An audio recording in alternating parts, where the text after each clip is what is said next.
if the frequency, because I've seen like the frequency they exude when you go into a grocery store after you've been at a conference like this, you'll change.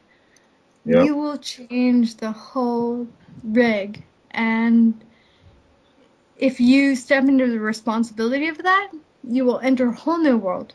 And I ask all listeners and all participants to step into that. You know what you're doing. You know who you are. Come on, let's do it. But do not forget that who you are is no different than anyone you see around you. You're just at a different state of remembrance. So do not exclusivize yourself. Self-aggrandizement. Yeah. That's one of the biggest. And exclusivize is a new word. Yeah, it's very that's very dangerous. I think that's which always gets me a little irritated. When I see, for example, most of us were raised in some religious belief, and I myself moved away from that. And then when you go into, the UFO phenomena or the meditation or the New Age, whatever, you find the same thing that you just left. They just call it something else, but they're acting exactly the same. There's a lot of people in this field that are in it for the money. Money, fame, name, whatever you want to call it. They found an angle and found a way to make a buck. And now there's a lot of them. I sense that a lot of them started out with the right intention, but then they started making money doing it, and it gets a little twisted, and then stories get blown out of proportion. And yeah, big time. Yeah, and we're not saying that making money doing this is wrong. Oh no, not at all. But yeah, I know exactly what you mean. Where it's no longer about the information. I mean, right. It's more about promoting your book or your DVD or whatever. Yeah, especially with when I'm like, the information you're saying really correlates with this person's. You guys should work. No. Because it's like now he's dipping into my pocket, so kind of attitude. Yeah. But as Jenna would say, have fun with that. Well, I always try to have fun with it myself. Yeah.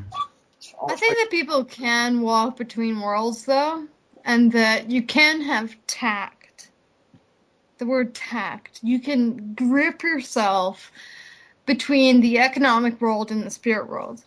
And if you've got tact, you can do it.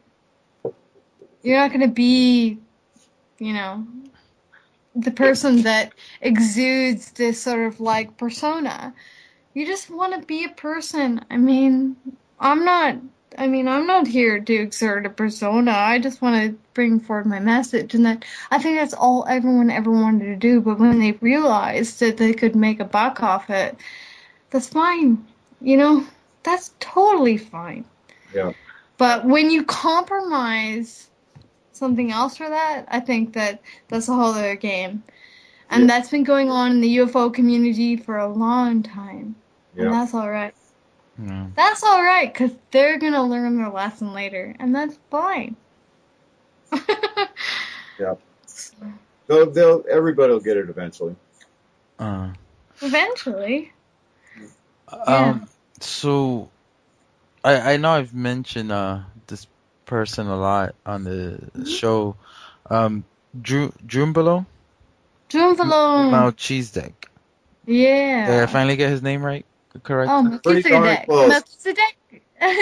Yeah. I don't know. It's an ancient name. Don't feel not worthy of trying to pronounce it, Yeah. So he talks about his experience with these really ancient beings that used to live on the surface of the planet, and now he talks about Thoth and all that. Yeah. Yeah.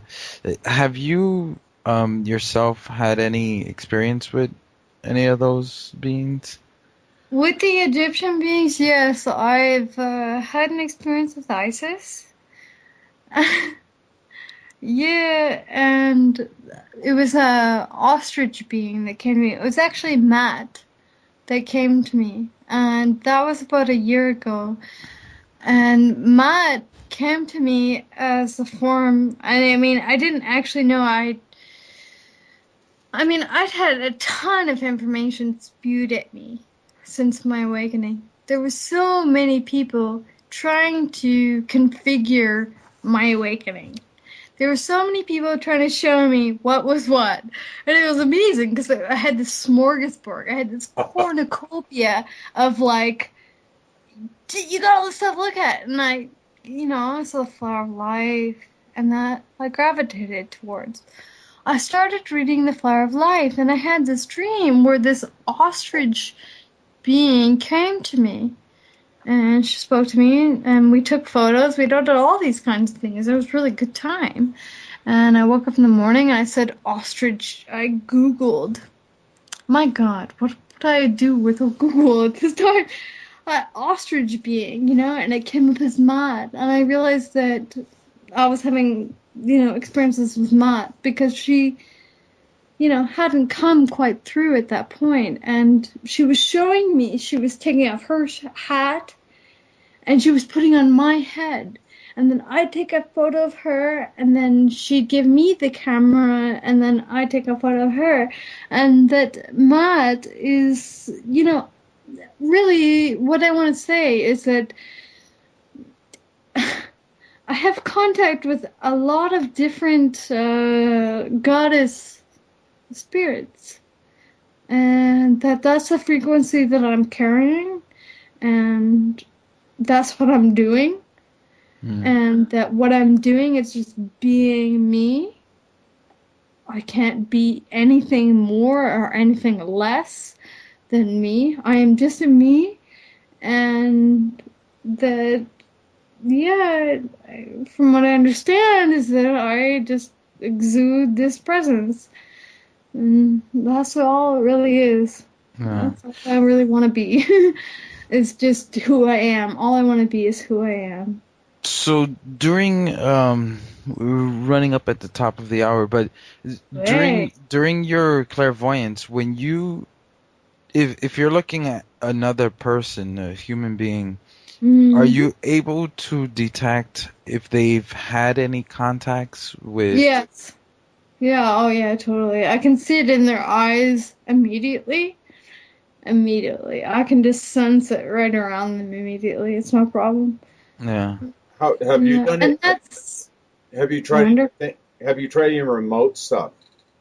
Yeah, it works pretty good. I think she did some to me earlier. Well, so I. Yeah, it's no joke. I mean, really. So what do you? If I may impose, what do you see with me? You see anything? I'm not looking at you right now. But I mean, if later, that's different than, it's all about intention. If you set the intention right before, I can go and look in it, but I mean, it's different than just, right. I'm just hanging with you guys. Yeah. Yeah. But I would love to do a session with you at another time, or. Oh, that'd be great. That would be great. But it takes, all I have to say is that it takes a lot of energy, and that there's maybe a misconception in this community that it's just sort of like, yeah, you do this thing and all that, but it's kind of weird. I'm trying to figure out the parameters to operate within so that I can, operate within them. Right. And yeah. Well, I was gonna say, it just slipped my mind. That's okay. But how are we doing with time, Tom? Oh, we're getting down to about 5 minutes. 5 minutes. No, what I was gonna say is that I was wondering, the reason why I asked you that question is because it always seems that once you have